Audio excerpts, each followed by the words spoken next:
How you doing, YouTube? It's Will from Will Development. This is my 403rd weekly update. Missed a couple of weeks there. I tell you what happened, man. The Friday before the comp weigh-ins, everything went fine, and I'm doing my refeed, and all of a sudden it was like 6 p.m. and I had forgotten to run some errands I had planned on running while I was down there, and then all of a sudden it's 8, and I'm like, I need to kind of start thinking about going to sleep. And I just never got around to shooting a video that Friday. But I did make weight. It was actually one of the easiest weight cuts I've done. I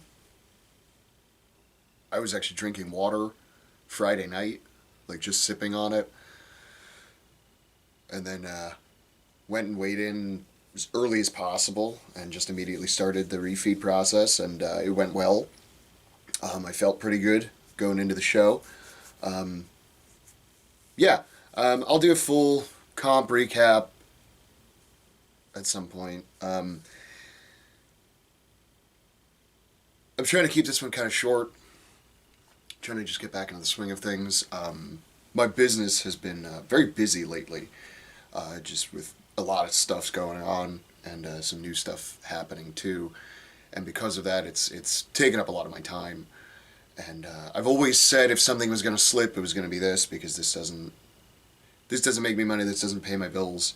This was always just kind of a side project, hobby, almost journal, just for me, really. So I guess I'm only disappointing myself or letting myself down. But all that being said, to keep it short, the comp did not go how I wanted it to, man. It's just that simple.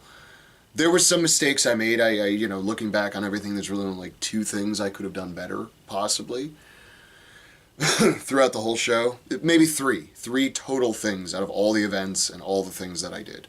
There's only 3 things I could have done better that could have possibly given me a slightly better outcome. Can't even say better, just a slightly different outcome. But on the same token, there were a couple situations that were totally out of my control that were,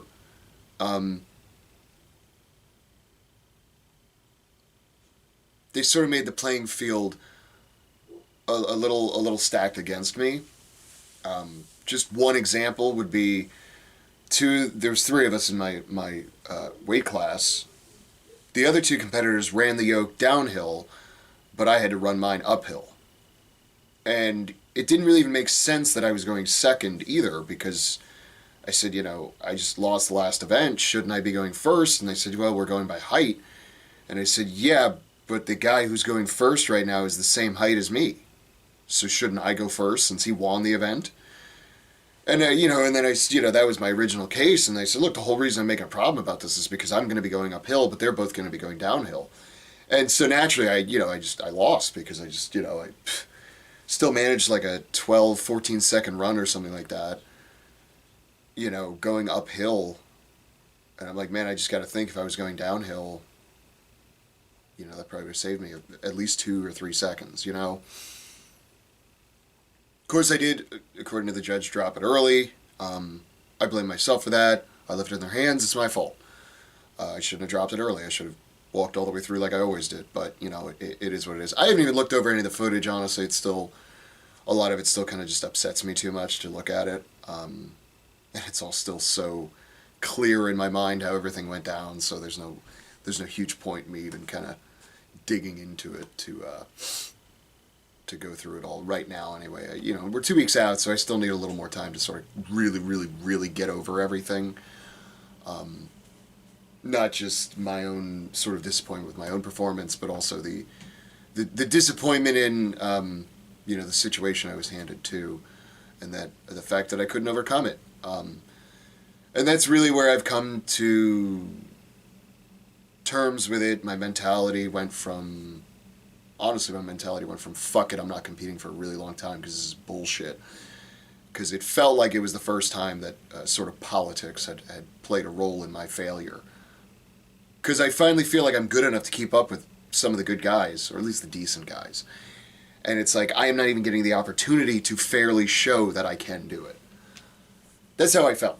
Kind of sat down later on and thought about it and was like, if that's true, if you really are getting screwed over, what would be the purpose of running away? Wouldn't it make more sense to just train your fucking ass off and go in there and beat them at their own game? Be so fucking good. It doesn't matter how many times they screw you over. You still beat them. So that's kind of where I'm at right now. I'm not even saying that's what happened.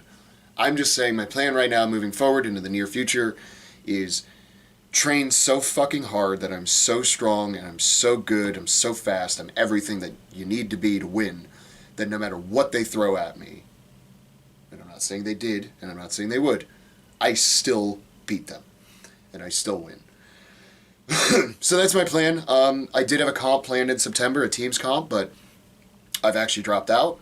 Not even because I wanted to. My partner actually got injured, and he's not sure if he'd be ready in time. And I was like, you know what, honestly, it works good for me too, because it lets me just focus on December, where I really want to compete, and show up and just really kick some ass. So that's the plan going forward.